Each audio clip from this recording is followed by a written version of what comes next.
రైతు సోదరులకు నమస్కారం. గత వీడియోలో పత్తికి సంబంధించిన నియమాలు నిబంధనలు గురించి తెలియజేసిన, అదేవిధంగా పత్తిలో మనం ముఖ్యంగా కలుపుకు సంబంధించిన నివారణ చర్యల గురించి తెలియజేయడానికి ఈ వీడియో నేను చేస్తున్నా.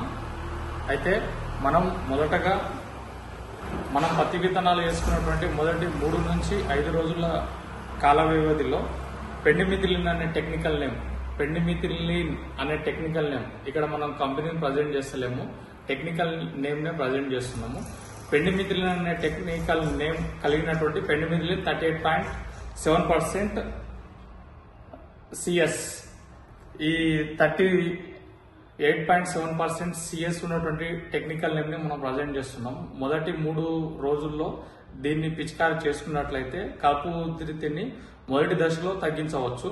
ఒకవేళ మొదటి ఉధృతిలో మనం కలుపును నివారణ చేసుకోలేకపోయినాము, లేకుంటే మొదటగా మనం వేసుకోలేదు, నెక్స్ట్ 10 నుంచి 15 రోజుల కాల వ్యవధిలో కూడా మనకు కలుపు అనేది అధికంగా వస్తుంది అనే సమస్యగా ఉంటే, తర్వాత క్విజులోఫ్ ఆఫ్ ఈథైల్ అనే టెక్నికల్ ఆ ప్లేస్ లో క్విజులోఫ్ ఆఫ్ ఈథైల్ అనేది లేకపోతే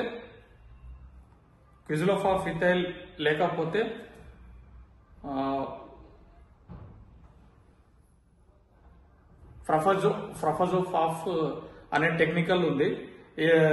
దీన్ని తర్వాత పైరిథ్రిబ్యాక్ సోడియం, ఈ టెక్నికల్ కలిగినటువంటి రసాయనాలను పిచికారీ చేసుకోవడం వలన మనం కలుపును అనేది పూర్తిగా నివారించుకోవచ్చు.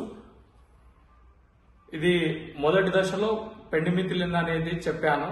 రెండవ దశలో 10 నుంచి 15 రోజుల కాల వ్యవధిలో క్విజులోఫ్ ఆఫ్ ఈథైల్ లేదా పైరిథ్రిబ్యాక్ సోడియం ని 200 ml పర్ ఎకర్ మోతాదులో మనం స్ప్రే చేసుకున్నట్లయితే కలుపును అనేది నివారించుకోవచ్చు. అయితే 500 ml లేదా 600 ml per litre per acre కి పెండిమిథిలిన్ అనేది డోసేజ్ అనేది తెలియజేస్తున్నా.